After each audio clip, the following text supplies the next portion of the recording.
most memorable experience in reading Good Kids for me was when Deirdre reveals her identity and kind of explains how she can relate to the character Chloe, and that she was in a horrible car accident under the influence that placed her in a wheelchair, and it really helped her find her identity. She kind of spoke to the test of karma and time and how all these events are interconnected, and that just really spoke to me as to how that can relate to the rape issue we've been talking about. Um, a couple of major themes in this story. First would be the idea of the culture and dating that is now present within our society. A lot of the high schoolers in this play were discussing how it's just a hookup culture, how there's no strings attached, and that um, it's nothing like the old days when you would just be asked on a date and there was nothing expected of you, and it was more of a friendship at first. I also think that perspective plays a really important role in this play. When Connor and Chloe originally meet each other, we're told it from Connor's perspective and then Chloe's perspective. And also, we eventually get Deirdre's perspective about what it's like to be a victim, and it really just helps towards the development of the play. Also, we get the idea of empathy. I think it's very interesting that the only character that was truly able to empathize with Chloe's rape was Deirdre, who a similar incident happened to her in a car crash. And if all the other characters were able to empathize, the outcome of the play would have been a lot different.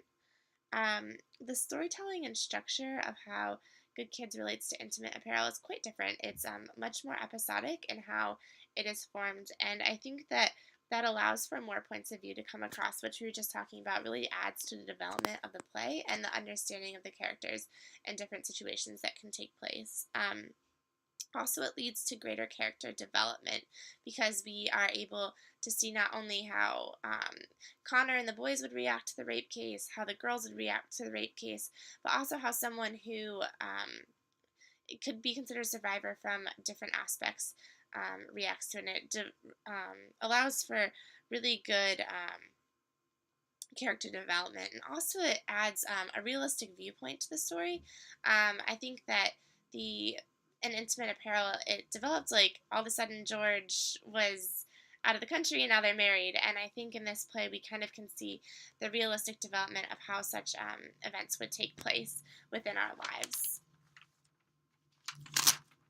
Um, the idea of gender and sexuality depicted, I think, really reflects what is happening in our culture right now. I think something that is very important to notice is that Chloe, it almost seemed like she deserved it in the play. They say she was asking for it. She got so drunk. Like, what was she wearing? She was a new girl and she didn't know anyone at the party. And I think it's just kind of reinforcing the ignorant culture that is present within America at times. But I also think that through the character of Deidre, they're reinventing the culture surrounding rape, and that it wasn't her fault. If you don't ask for it, then it's not yours. And I think this is clearly reflected in when Joe Biden came to campus just a couple of weeks ago, talking about the It's On Us campaign and really advocating for women.